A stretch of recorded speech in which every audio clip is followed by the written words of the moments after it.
Abu Nasr Farobiy, Baxtga yo'llanma. Risolat at-Tanbih ala sabil as-saada asarining tarjimasi va sharhi. Toshkent 2026-yil 256 bet. Tarjimon va nashrga tayyorlovchi Said Komil Muhammad Karim. Insonlarning saodatga yetishida eng ko'p sabab bo'ladigan ishlar taqvo va go'zal xulqdir. So'z boshi. 2019-yilda Turkiyaning Alanya shahrida o'tkazilgan konferensiyadan qaytar ekanman Antalya-Istanbul reysi orqali uchdim. Samolyot asosan Antalya sohillarida dam olgan shaxslar va mahalliy aholi vakillari bilan liq to'la edi. Yuqoridan turib tabiat va shaharlar manzarasini kuzatish menga zavq bergani uchun odatda illyuminator oldidan joy band qilaman. Bu safar ham shunday bo'ldi. Yonimdagi joyning egasi taxminan 25 yoshlardagi turk qizi bo'lib, kamtarona kiyingan, ko'rinishidan talaba edi. Uchish davomida Anadoluning O'rta dengiz bo'ylab cho'zilgan hududini yuqoridan hayrat bilan tomosha qilib borardim. Ming yillar davomida G'arb va Sharq imperiyalari to'qnashgan, sivilizatsiyalar qorishgan va oxir-oqibat Markaziy Osiyodan ko'chib kelgan turklarga meros bo'lib qolgan muhtasham zamin edi u. Al-Musavvir yaratgan yerning go'zalligiga mahliyo bo'lib uchar ekanman. Yonimdagi turk qizi Al-Hakimning hikmat ummonida sho'ng'ib borardi.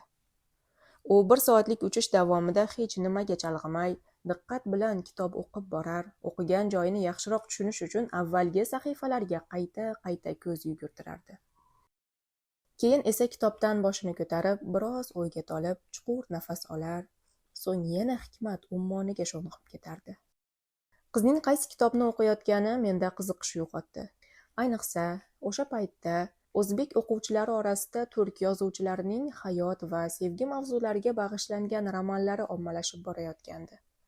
Shundan kelib chiqib o'yladimki, yonimda o'tirgan turk qiz ham, men hatto uni ismini ham bilmayman, o'sha adabiyotlardan birini o'qiyotgan bo'lsa kerak deb. Biroq vaziyat tubdan farq qilar edi. Uning qo'lidagi xazina Abu Nasr Farobiyning Fozil odamlar shahri asari edi. Qiziq.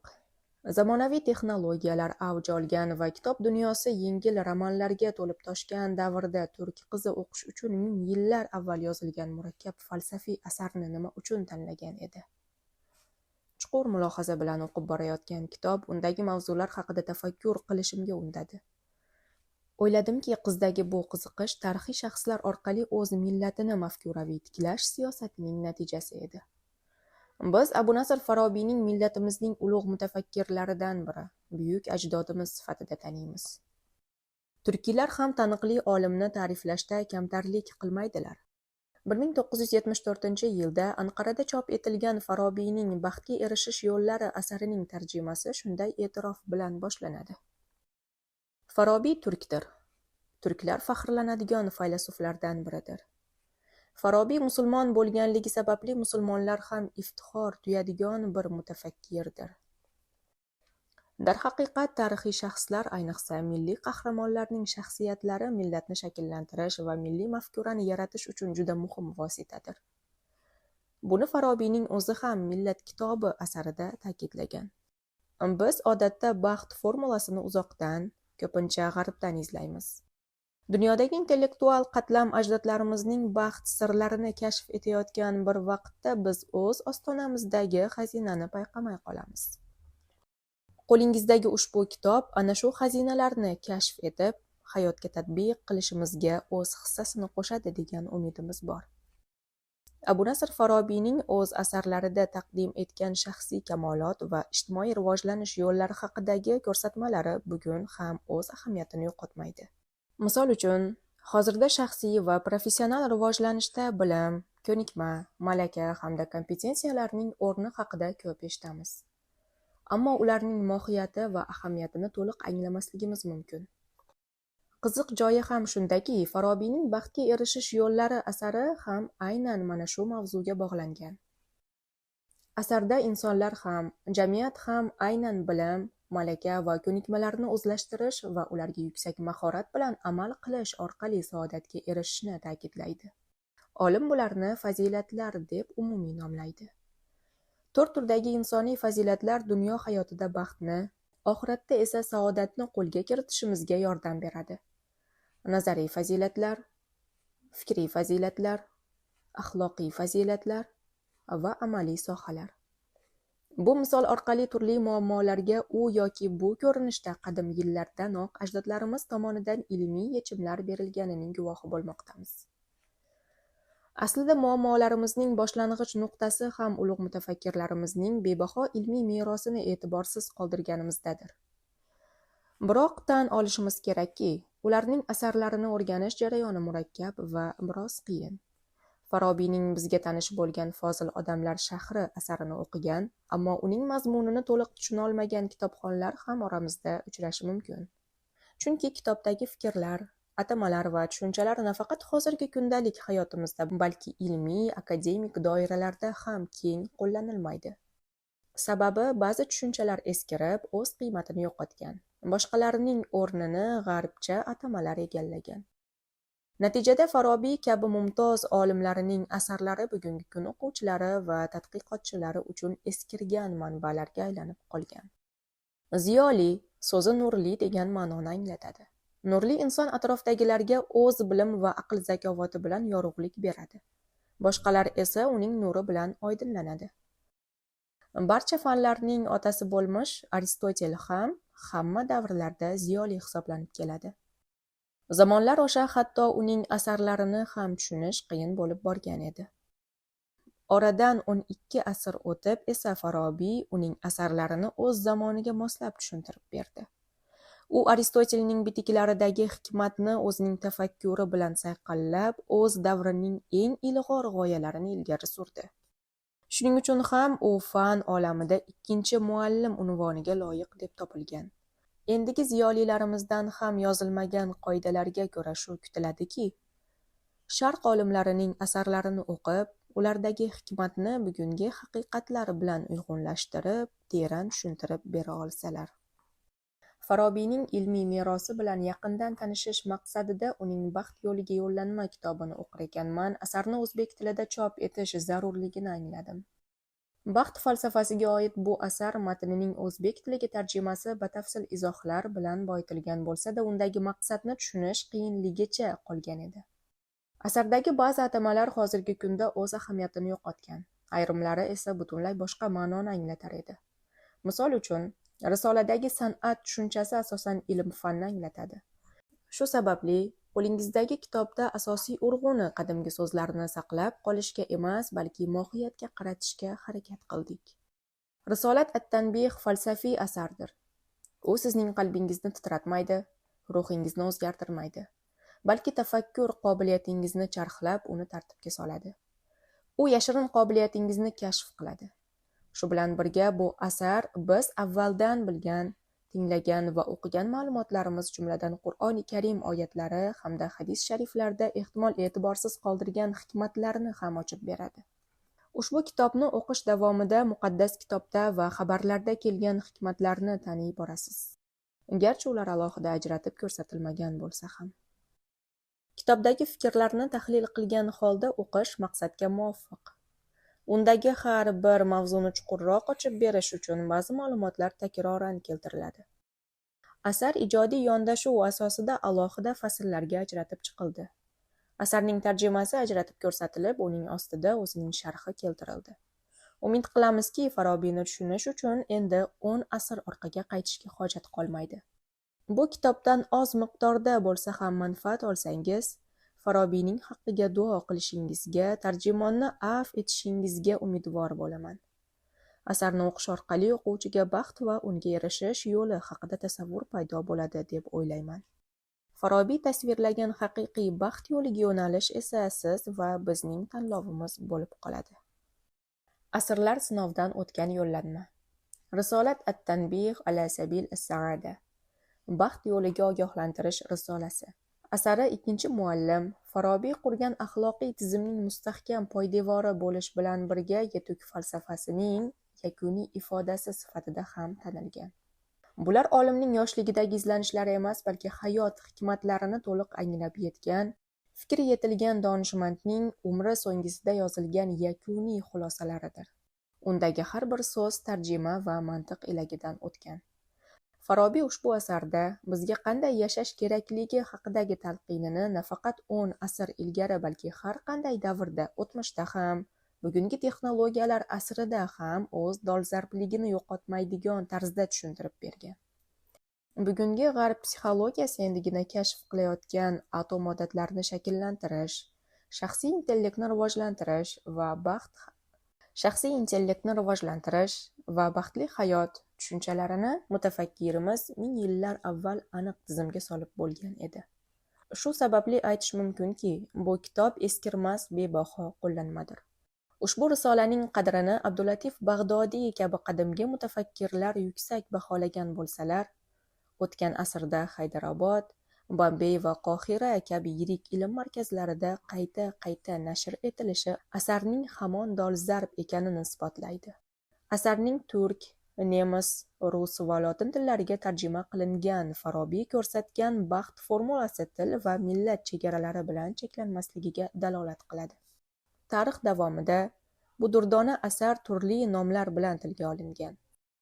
Biroq iordaniyalik olim doktor Suhban Xulayfot 8 ta qadimiy qo'lyozmani sinchiklab o'rganib, asarning asl va eng to'g'ri nomi Tanbih ala sabil as-saada, ya'ni baxt yo'liga ko'rsatma ekanini ilmiy asoslab berdi. Shundan kelib chiqib, o'quvchiga mavzu tushunarli va aniq bo'lishi uchun biz ushbu kitobni qisqacha Baxtga yo'llanma yoki Risolat at-Tanbih deb atashga qaror qildik. Tarixiy ma'lumotlarga ko'ra, asar milodiy 948-949 yillarda, ya'ni Allomaning hayoti so'ngida Hamdoniy himoyasida yashagan davrlarda bitilgan. Shu bois mazkur kitob Farobiyning axloqiy qarashlarining eng so'nggi xulosasi va ikkinchi muallimning kelajak avlodga qoldirgan eng ishonchli vasiyatnomasi sifatida bebahodir. Risolaning ilmiy poydevori ham nihoyatda mustahkam. Uning axloqqa oid qismi Aristotelning mashhur Nikomah axloqi asariga borib taqaladi. Farobiy o'z salafidan ilhomlanib, baxt inson intiladigan eng oliy ne'mat, fazilat esa ikki nuqson o'rtasidagi oltin o'rtalik deb ta'riflaydi. Farobiy Yunon falsafasini arab tiliga tarjima qilingan manbalar yordamida o'rgangan. Xususan, Ishoq ibn Hunayn kabi mohir tarjimonlar o'girgan arabcha matnlar orqali Aristotelning nafs haqida, metafizika va birinchi analitika kabi asarlaridan unumli foydalangan.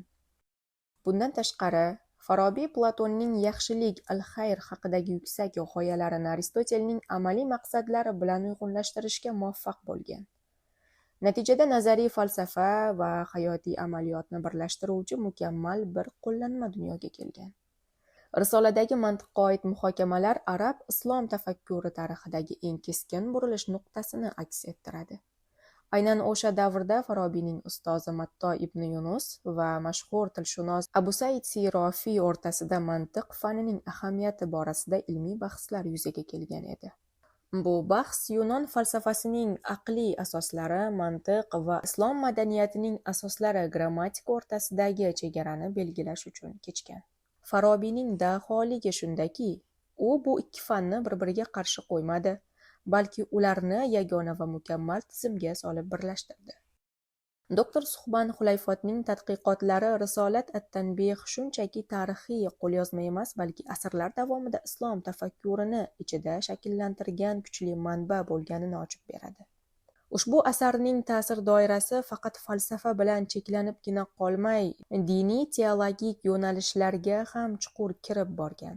Tadqiqotlarga ko'ra, Risola 3 asr davomida musulmon mutafakkirlari uchun asosiy ozuqa manbai vazifasini o'tagan. Hayratlanarlisi shundaki, bu ta'sir ko'pincha oshkora emas, balki imzosiz holda amalga oshgan. 11 dan ortiq buyuk allomalar o'z asarlarida Farobiyning so'zlarini aynan yoki mazmunan ko'chirib muallif nomini zikr qilmaganlar. Bu holat risoladagi haqiqatlarni shu qadar mukammal va rad etib bo'lmas deb qabul qilingani va ilmiy muhitda umumiy haqiqatga aylanganidan dalolat beradi. Shu sababli bu kitob faqat o'tmish merosi emas, balki bugungi kun insoni uchun baxtli yashashning eng ishonchli va amaliy axloqiy yo'riqnomasidir. Insoniyat tarixida baxt masalasi doimo markaziy o'rinlarni egallab kelgan. Qadimgi Yunon faylasuflari baxtni aqldan, stoiklar mustahkam irodadan, epikurchilar esa lazzatdan qidirgan bo'lsalar, Farobiy va Sharq uyg'onish davri mutafakkirlari bu qarashlarni jamlab, unga ruhiy kamolot va ilohiy nurni qo'shdilar. Natijada baxt shunchaki his-tuyg'u emas, balki ikki dunyo saodati sifatida namoyon bo'ldi. Xo'sh, mutafakkirlar asrlar davomida nima uchun eng ko'p baxt mavzusi atrofida fikr yuritganlar? Bu savolga javob berish uchun eng avvalo baxt masalasini 4 yo'nalishi bo'yicha ko'rib chiqish zarur. Birinchisi, mavjudlik mohiyati va o'limga javob. Inson o'z o'limining muqarrarligini anglaydigan yagona mavjudotdir. O'lim qo'rquvi va hayotning o'tkinchiligi kishining o'z umriga ma'no bera oladigan oliy maqsadni izlashga undaydi. Baxt esa ana shu izlanishga berilgan eng kuchli javob sifatida namoyon bo'ladi. Ikkinchisi, axloq va ezgulik mezoni. Jamiyatda tartib va adolat o'rnatish uchun aniq o'lchov kerak. Agar baxt ezgulik deb qabul qilinsa, u holda odamlarning fe'l-atvorini baholash uchun universal mezon paydo bo'ladi. Shundan kelib chiqib, baxtga yetaklovchi har qanday ish yaxshilik, undan to'suvchi amallar esa yomonlik deb baholanadi. Shu tariqa Suqrotdan tortib Kantgacha bo'lgan faylasuflar baxt va axloq o'rtasidagi uzviy bog'liqlikni aniqlashga uringanlar.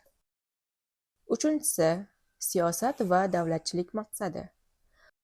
Platon, Aristotel va Farobiy kabi buyuk aql egalari davlatning bosh vazifasi fuqarolarni baxtli qilish deb hisoblaganlar. Shu sababli baxt falsafasi shunchaki shaxsiy ish emas, balki siyosiy nazariyalarning ham mustahkam poydevori hisoblanadi. To'rtinchi, inson ruhiyati va tabiati. Inson tabiatan azobdan qochishga va lazzatga intilishga moyil. Epikur va bir qancha faylasuflar bu tabiiy intilishning sabablarini o'rganib, inson ruhiyati qonunlarini falsafiy tizimga aylantirishga harakat qilganlar. Qadimgi Sharq hikmati, baxtning ilk ta'riflari. Insoniyat tafakkuri tarixiga nazar tashlasa, qadimgi Sharq sivilizatsiyalarida saodat tushunchasi juda erta shakllanganini ko'rishimiz mumkin. U mavhum nazariya sifatida emas, balki insonning koinot bilan uyg'unligi va kundalik hayotidagi amaliy faoliyati orqali anglatilgan. Markaziy Osiyo va Eron hududlaridagi eng ko'hna dunyoqarash hisoblangan zardushtiylikda baxt masalasiga juda faol va kurashuvchan ruhda yondashilgan. Bu qarashga ko'ra, saodat shunchaki tinch holat yoki his-tuyg'u emas, balki ezgulik va yovuzlik o'rtasidagi azaliy kurashda insonning ishtirokidir. Ushbu dunyoqarash ezgu fikr, ezgu so'z, ezgu amal tamoyiliga asoslanadi. Unga ko'ra, inson qachonki dunyodagi yomonlikka qarshi amalda kurashsa va ezgulikni ko'paytirishga hissa qo'shsagina u haqiqiy baxtga erishadi. Demak, bu ta'limotda baxt yaratuvchanlik va hayotni go'zallashtirish jarayonining ayni o'zi. Boshqa bir qadimiy o'choq, Shumer va Bobil madaniyatida esa hayotga nisbatan juda ham realistik, hatto biroz fojiaviy yondashuv ustuvor bo'lgan. Mashhur Gilgamesh dostonida bayon qilinishicha, xudolar insonni yaratganda unga o'limni bitib, abadiylikni o'zlariga olib qolganlar. Shu sababli insonning qismati yetib bo'lmas orzular ortidan quvish emas, balki berilgan qisqa umrni mazmunli va quvonch bilan o'tkazish deb hisoblangan. Dostondagi ma'buda Sidurining tilidan aytilgan ta'rifga ko'ra, baxt bu oddiy insoniy quvonchlar, qorin to'qligi, pokiza libos kiyish, farzandning ko'nglidan tutish va jufti haloli bilan shodlanish demak. Bu falsafa insonni mavhum kelajak vahmidan qutqarib, bugungi kun qadri bilan yashashga chorlagan. Qadimgi Misr sivilizatsiyasida esa baxt tushunchasi ma'at, ya'ni samoviy adolat va borliqning muvozanat qonunlari bilan chambarchas bog'langan edi. Misrliklar uchun baxtli hayot kechirish koinotdagi tartibga mos ravishda gunohlardan tiyilib yashashni anglatgan. Ularning ishonchlariga ko'ra, haqiqiy saodat bu dunyodagi xotirjamlik bo'lish bilan birga oxiratdagi najot bilan ham bog'langan. Unga erishish uchun insonning qalbi gunohlardan xoli va yengil bo'lishi talab etilgan. Misrliklar dunyoviy ne'matlarni inkor etmay, hayot lazzatlarini xudolarning in'omi sifatida qadrlab, ulardan bahra olishni ham saodatning bir qismi deb baholaganlar. Xulosa qilib aytganda, antik davr falsafasidan avvalgi sharq hikmati bizga baxtning 3 xil qirrasini ochib bergan. Zardushdiylikdagi ezgulik, Mesopotamiyadagi hayotsevarlik va Misrdagi ruhiy poklik.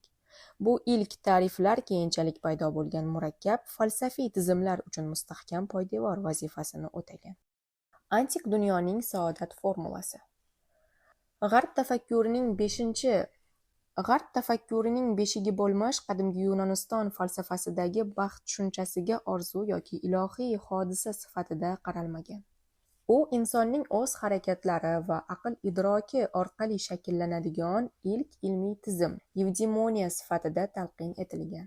Antik davr mutafakkirlari uchun saodat bugungi kundagidek lahzalik zavq bilan emas, balki insonning butun umri davomidagi faoliyatining sifat ko'rsatkichi bo'lmish vijdon va aql uyg'unligida yashash san'ati edi. Ular baxtning kalitini insonning ichki olami, uning bilimi va axloqidan qidirdilar. Falsafa fanining otasi hisoblanmish Suqrot baxt masalasini axloq fanining markaziga qo'ygan. O'zingni angla shiori orqali saodatning manbai insonning o'zligini tanishida ekanini uqtirgan. Suqrotning mantig'iga ko'ra, baxt bu bilim va ezgulikning ayni o'zidir. Kishi qanchalik bilimli bo'lsa, u shunchalik baxtli va axloqli bo'ladi. Uning hech kim bila turib yomonlik qilmaydi degan dalil g'oyasi baxtsizlik va yovuzlikning asl ildizi yomon niyatda emas, balki jaholatda ekanligini anglatadi. Agar inson haqiqiy ezgulik nima ekanini bilganida, u hech qachon yomonlikni tanlamas edi. Demak, yomonlik bu ongli tanlovning aksi o'laroq bilimsizlik yoki o'tkinchi hissiyotlar tufayli haqiqatni ko'ra olmaslik oqibatidir. Suqrotning yetuk shogirdi Aflatun ustozining g'oyalarini yanada tizimlashtirib, inson ruhiyatini 3 qismga: boshqaruvchi aql, shijoatli iroda va nafsoniy istaklarga ajratgan. Haqiqiy baxt inson ruhiyatida aql ustuvor bo'lib, u iroda va nafsni jilovlab turgan holatda yuzaga kelishini ta'kidlagan. Birinchi muallim maqomi egasi Arastu esa baxt nazariyasini mavhum g'oyalar osmonidan haqiqiy hayot zaminiga tushirib, uni Nikomah axloqi asarida ilmiy jihatdan asoslab berdi. U insonning vazifasi nima degan fundamental savolni o'rtaga tashlab, o'sish o'simlikka, his qilish hayvonga xos ekanini, insonning yagona va oliy vazifasi esa aqlga muvofiq yashash ekanligini isbotladi. Demak, Arastu g'oyasiga ko'ra, baxt bu butun umr davomida ezgu amallarni me'yorida bajarish, ya'ni ikki nuqson o'rtasidagi oltin o'rtalikni topish holati. Bu qarashlar keyinchalik Farobiyning fazilatli o'rtalik nazariyasi uchun mustahkam poydevor vazifasini o'tagan. Ellinizm davrining najot falsafasi. Antik davrning oltin asridan so'ng Makedoniyalik Aleksandr imperiyasining qulashi orqali qadimgi dunyoda siyosiy va ijtimoiy inqiroz davri boshlandi. Ushbu tarixiy burilish pallasida insoniyat tafakkurida keskin o'zgarish ro'y berdi. Ilgari baxt jamiyat farovonligi va davlat qurilishi bilan o'lchangan bo'lsa, endilikda falsafaning diqqat markazi tashqi dunyodagi beqarorlik va ishonchsizlik sababli jamiyatdan shaxsga, tashqi yutuqlardan ichki xotirjamlikka ko'chdi. Tashqi dunyo vayron bo'layotgan bir paytda qanday qilib ichki muvozanatni saqlab qolish va baxtli bo'lish mumkinligini o'rgatuvchi yo'riqnoma sifatida stoiklik va epikurchilik ta'limotlari maydonga chiqdi. Tashqi muhit azob va tahlikaga to'la bo'lgan sharoitda haqiqiy baxt bu tanada og'riqning yo'qligi va ruhning xotirjamligi ekanligi g'oyasi Epikur o'z falsafasi orqali ilgari surgan. O'z siyosiy qarashlari va mansab tashvishlari insonni baxtsiz qilishini anglab, najotni siyosatdan uzoqlashish, do'stlar davrasidagi osuda hayot va eng muhimi, insonni doimiy tahlikada ushlab turuvchi o'lim qo'rquvidan xalos bo'lishda deb bilgan. Rim mutafakkirlari Seneka va Mark Avreliy tomonidan rivojlantirilgan stoiklar maktabi esa masalaga yanada qat'iyroq yondashib, baxtni tashqi olam ta'siridan mutlaq mustaqil deb e'lon qildi. Ularning falsafasi insonga bog'liq bo'lgan va bog'liq bo'lmagan narsalarni qat'iy ajratishga asoslangan edi. Stoiklarga ko'ra, tashqi dunyodagi voqealar, boylik yoki mansab bizni nazoratimizda emas, shuning uchun ularga bog'lanib qolish baxtsizlik keltiradi. Haqiqiy saodat tabiat qonunlariga ko'nib, fazilatli hayot kechirish va eng muhimi qanoat qilishda ekanini ta'kidlaydi. Seneka ta'riflaganidek, baxtli odam kelajak xavotiri bilan emas, bugungi kun bilan yashaydigan va o'z nafsining quli bo'lmagan erkin shaxs hisoblanadi. Shunday qilib, ellinizm davri hikmati bizga baxt mustahkam irodaning kuchida, har qanday qiyinchilikka mardonavor bardosh berish va tashqi vaziyat qanday bo'lishidan qat'iy nazar, insoniylik qiyofasini saqlab qolishda ekanini uqtiradi. Bu falsafa o'z davridagi ruhiy tushkunlikka tushgan insonlar uchun kuchli psixologik tayanch vazifasini o'tagan. Sharq uyg'onish davrida aql va iymon uyg'unligi. Yuqoridagi satrlarda tanishganimizdek, qadimgi Yunon va Rim falsafasida baxt ko'pincha insonning ichki xotirjamligi yoki dunyoviy fazilatlar bilan cheklangan bo'lsa, keyinroq 10-11 asrlarga kelib islom olamida yuz bergan sharq uyg'onish davri bu tushunchaga mutlaqo yangi ruh baxsh etdi. Bu davrning mutafakkirlari antiq davr aqliy merosini islomiy e'tiqod va yuksak axloqiy qadriyatlar bilan uyg'unlashtirib, saodatni faqat bu dunyo bilan cheklanmagan, balki abadiyatga daxldor bo'lgan mukammal tizim sifatida taqdim etdilar. O'sha davrning eng yorqin namoyandasi bo'lgan Abu Nasr Farobiy baxt tushunchasini individual doiradan olib chiqib, uni jamiyat va koinot tuzilishi bilan uzviy bog'ladi. Farobiyning mantiqiga ko'ra inson ijtimoiy mavjudotdir, shuning uchun u yakka holda jamiyatdan ajralgan tarzda mutlaqo baxtga erisha olmaydi. Haqiqiy saodat faqat fozil shahar deb ataluvchi adolat va ma'rifatga asoslangan ideal jamiyatdagina amalga oshishi mumkin. Mutafakkir jamiyat a'zolarini xuddi sog'lom tana a'zolariga o'xshatadi. Tananing sog'lom bo'lishi uchun butun a'zolar bir-biri bilan uzviy bog'liq holda ishlaydi. Xuddi shunday, jamiyat farovon bo'lishi uchun insonlar ham ilm, axloq va hamkorlik asosida birlashishlari shart. Farobiyning yondashuvida baxtga erishish yo'li 3 ta mustaqil poydevorga asoslanadi. Birinchisi, ilm va ma'rifat mutafakkir bilimsizlikni baxtsizlikning bosh sababchisi deb biladi. Ikkinchisi, go'zal xulq. Zero go'zal xulqsiz saodat bo'lishi mumkin emas. Uchinchisi, ijtimoiy hamkorlik. Har bir inson bir-biriga yaxshilik yo'lida ko'makchi bo'lishi kerak. Agar solishtirish mumkin bo'lsa, Farobiyning Aristoteldan farqli va eng yuksak jihati shundaki, u baxtni moddiy dunyo bilan cheklamaydi. Uning ta'limotiga ko'ra haqiqiy saodat bu ruhning abadiyligi va uning faol aql bilan birikishi. Ya'ni oxiratdagi saodatga erishish hamdir.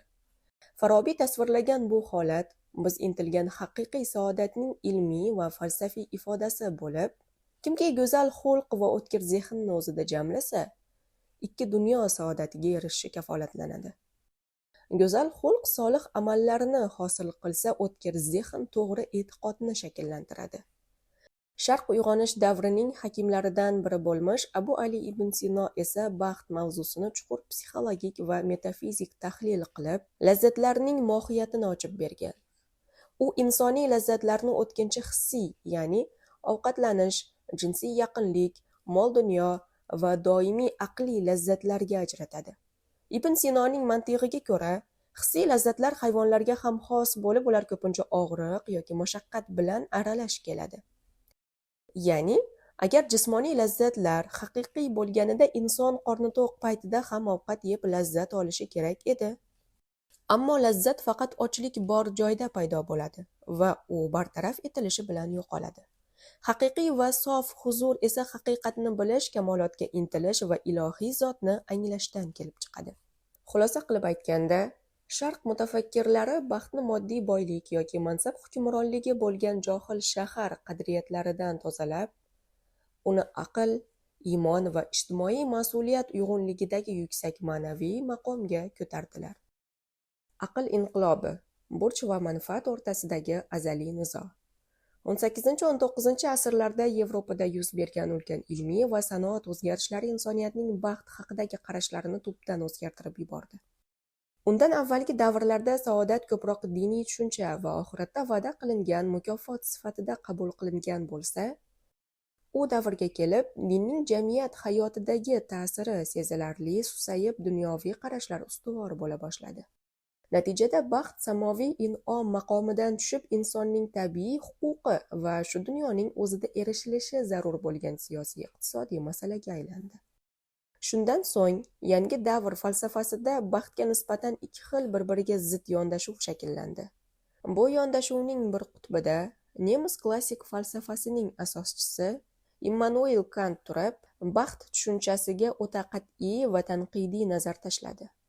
Immanuel Kantga qadar ko'plab mutafakkirlar inson baxtli bo'lishi uchun boshqalarga yaxshilik qilishi kerak deb hisoblagan edi. Nemis faylasufi bu g'oyani axloqni buzuvchi xavfli qarash deb hisobladi.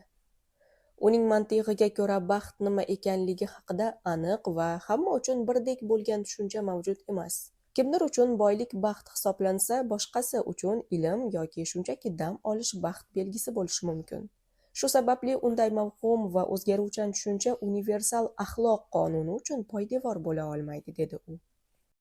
Kantning xulosasiga ko'ra, axloq insonni baxtga yetaklashdan ko'ra to'g'ri yashashiga xizmat qilishi lozim. Kishi ezgulikni insoniy burchi bo'lgani uchungina bajarishi lozim. Mukofot yoki baxt ilinjida emas. Yaxshilik hech qanday shartsiz bajarilishi majburiy bo'lgan vazifadir. Kantning bu qarashlari kategorik imperativ g'oyasida aks etgan. Biroq Kant baxtni butunlay inkor ham etmaydi. U bu dunyodagi adolatsizliklar, ya'ni yomonliklarning baxtli va yaxshilarning azobda yashashini kuzatib, Xudoning borligiga va oxiratda fazilat hamda baxtning adolatli birlashishiga ishonish shartligini ta'kidlaydi. Kantning bunday qat'iy burch falsafasiga muqolib o'laroq, sanoat inqilobi avj olgan Buyuk Britaniyada pragmatik ruhdagi utilitarizm, ya'ni foyda nazariyasi oqimi maydonga chiqdi. Jeremy Bentham va John Stuart Mill baxtni o'lchash mumkin bo'lgan haqiqiy foyda sifatida talqin qildilar. Ularning falsafasi eng ko'p sonli odamlar uchun eng katta manfaat shioriga asoslangan bo'lib, baxt lazzatning borligi va og'riqning yo'qligi bilan izohlandi. Mill bu nazariyani yanada takomillashtirib, jismoniy lazzatlardan ko'ra intellektual va ma'naviy lazzatlarning ustunligini isbotlab, qoniqqan cho'chqa bo'lgandan ko'ra qoniqmagan odam bo'lish yaxshiroqdir degan mashhur xulosasini ilgari surdi. Shu bilan birga, sanoat inqilobi baxt tushunchasiga yana bir bor jiddiy o'zgarish kiritdi. Bir tarafdan ishlab chiqarishning o'sishi moddiy boyliklarni ko'paytirgan bo'lsa-da, boshqa tarafdan insonni ulkan mexanizmning jonsiz qismiga aylantirib qo'ydi. Karl Marks bu holatni begonalashuv deb atadi. Kapitalistik jamiyatda inson o'z mehnati mahsulidan va ijodiy tabiatidan uzoqlashishini, haqiqiy baxt esa moddiy boylikda emas, balki erkin va ijodiy mehnat orqali o'zligini namoyon etishda ekanini uqtirdi. Iroda isyoni. Baxt tinchlik emas, zafardir. 19-asrning so'nggi choragi va 20-asr boshlarida Yevropa madaniyatida an'anaviy diniy va axloqiy qadriyatlarning yemrilishi kuzatilib, bu jarayon Nitshenining mashhur Xudoning o'limi iborasi bilan tarixga kiritildi. Ushbu ma'naviy bo'shliq va mavjudlik inqirozi davrida baxt tushunchasiga bo'lgan munosabat ham tubdan o'zgardi. Endilikda mutafakkirlar rohat-farog'atda yashash yoki tinchlikka intilishni insoniyatning tanazzuli sifatida baholab, saodatni kurash va g'alabadan izlay boshladilar. Faylasuf Nitshe o'zidan oldingi utilitaristlar va xristian axloqi targ'ib qilgan baxt tushunchasi, ya'ni og'riqsizlik, tinchlik va qulaylikka intilishni keskin tanqid ostiga oldi. Uning mantig'iga ko'ra, hayotdan faqat halovat izlash insonni zaiflashtirib, so'nggi odam darajasiga tushirib qo'yadi. Bunday odamning hech qanday buyuk maqsadi yo'q, xavf-xatardan qo'rqadi hamda qorni to'q. Joyi issiq bo'lishinigina istaydi xolos. Nitshe esa bog'dagi sabzavot kabi yashash tarzini rad etib, haqiqiy baxt manbai sifatida qudrat irodasini ilgari suradi. Uning falsafasida baxt insonning o'zligini namoyon etishi, qiyinchiliklarni yengib o'tib, to'siqlarni ortda qoldirishi natijasida paydo bo'ladigan ichki kuch-qudrat hissidir. Men o'ldirmagan narsa meni kuchliroq qiladi, degan Nitshega mansub mashhur formula aynan mana shu qarashning mahsuli bo'lib, unda azob-uqubat va kurash insonni charxlovchi, uni oliy darajaga ko'taruvchi zaruriy vosita sifatida talqin etiladi. 20-asrning yana bir buyuk mutafakkiri Bertrand Rassel esa baxtni zabt etilishi kerak bo'lgan qal'a sifatida ta'riflab taqdim etdi. U Nitshening pessimizmi va dindorligining zohidligini ham qabul qilmay, zamonaviy insonning baxtsizligi sabablarini uning noto'g'ri psixologik dasturlanganligidan qidirdi. Rasselning tahliliga ko'ra, insonni ich-ichidan yemiruvchi va baxtsiz qiluvchi 3 ta asosiy dushman bor. Faqat o'zini o'ylash, o'zini dunyoning markazi deb bilish hamda o'zini doimo boshqalar bilan solishtirib yashash hislari. Shu sababli Rassel baxt osmondan tushadigan sovg'a emas, balki tinimsiz mehnat va ichki intizom evaziga qo'lga kiritiladigan buyuk yutuq ekanini uqtiradi. Uning baxtni zabt etish g'oyasiga ko'ra, inson najot topishi uchun e'tiborini o'z ichki muammolaridan tashqi dunyoga burmog'i lozim. Fan bilan shug'ullanish, odamlarga samimiy qiziqish va mehr ko'rsatish, sevimli mashg'ulotga berilish, bularning barchasi insonni o'zligi girdobidan qutqarib, haqiqiy baxtga eltuvchi yo'llar ekanini ta'kidlaydi. Shunday qilib, zamonaviy davr falsafasi bizga baxtni passiv qabul qilinuvchi ne'matning aksi o'laroq, faol harakat, iroda kuchi va kurashlar evaziga yaratiladigan natija ekanini isbotlab berdi. Zamonaviy saodat talqini 21-asrga kelib, insoniyat tafakkuri yana bir yangi bosqichga ko'tarildi. Endilikda baxt tushunchasi faqat faylasuflarning mavhum mulohazasi bo'lib qolmay, psixologiya va neyrobiologiya kabi aniq fanlarning tadqiqot obyektiga ham aylandi. Zamonaviy ilm-fan saodatni subyektiv farovonlik sifatida o'rganib, uni inson miyasidagi jarayonlar va ruhiy holatlar bilan izohlashga urinmoqda. Biroq dunyoqarashlar xilma-xilligi sababli baxtning geografik va madaniy talqinida hanuz jiddiy farqlar saqlanib qolyapti. G'arb madaniyatida saodat ko'pincha individual yutuqlar, shaxsiy huquqlar, mustaqillik va tashqi dunyoni o'zgartirishdagi faollik bilan o'lchansa, sharq falsafasi, daosizm, buddizm, islom tasavvufi uni ko'proq jamoaviy uyg'unlik, ichki xotirjamlik, tabiat bilan birlashish va eng muhimi nafsni jilovlashda deb biladi. Falsafa tarixiga nazar tashlab, har davr va oqimlar baxtni turlicha, gohida bir-biriga zid ravishda ta'riflaganiga guvoh bo'ldik. Gedonistlar baxtni nafs istaklari va lazzatda ko'rgan bo'lsa, epikurchilar uni tanadagi og'riq va qalbdagi qo'rquvning yo'qligida deb bilganlar. Utilitaristlar esa baxtni ko'pchilikning manfaatida, ekzistensialistlar esa shaxsiy tanlov erkinligida ko'rganlar. Aristotel esa baxtni boshqa hech narsaga muhtojlik sezdirmaydigan farovonlik va mangu qoluvchi holat sifatida ta'riflagan. Abu Nasr Farobiy ushbu xilma-xil qarashlarni tahlil qilib, ularni yagona va mukammal tizimga birlashtiruvchi mantiqiy xulosani ilgari suradi. Uning Fozil odamlar shahri asaridagi fikriga ko'ra, moddiy va ruhiy ne'matlarning barchasi o'zaro uyg'unlashgan chog'dagina haqiqiy baxt saodatga erishishi mumkin. Biroq inson tabiati va dunyoviy hayotning o'tkinchiligi shuni ko'rsatadiki, bu dunyoda barcha ne'matlarning ham lazzat, ham abadiylik, ham og'riqsizlik bir vaqtda va mukammal jamlanishi amri maholdir. Shu sababli Farobiy bu talablarga to'liq javob bera oladigan oliy saodat faqat bu hayotdan keyin keladigan abadiy hayotda sodir bo'lishini asoslab beradi. Bu o'rinda islomiy tafakkur va Farobiy falsafasining uyg'unligi yaqqol namoyon bo'ladi. Faylasuflar asrlar davomida qidirgan va turli bo'laklarga bo'lib yuborgan baxt ta'riflarining barchasini bizning tasavvurimizdagi jannat tushunchasi o'zida mujassam etadi. Xulosa qilib aytganda, qadimgi Yunonlardan to zamonaviy olimlargacha bo'lgan izlanishlar shuni ko'rsatadiki, baxt tushunchasiga yagona ilmiy ta'rif berish qiyin bo'lsa-da, oqibatda barcha buyuk mutafakkirlar bir haqiqatda yakdirdirlar. Baxt tasodifiy hodisa emas.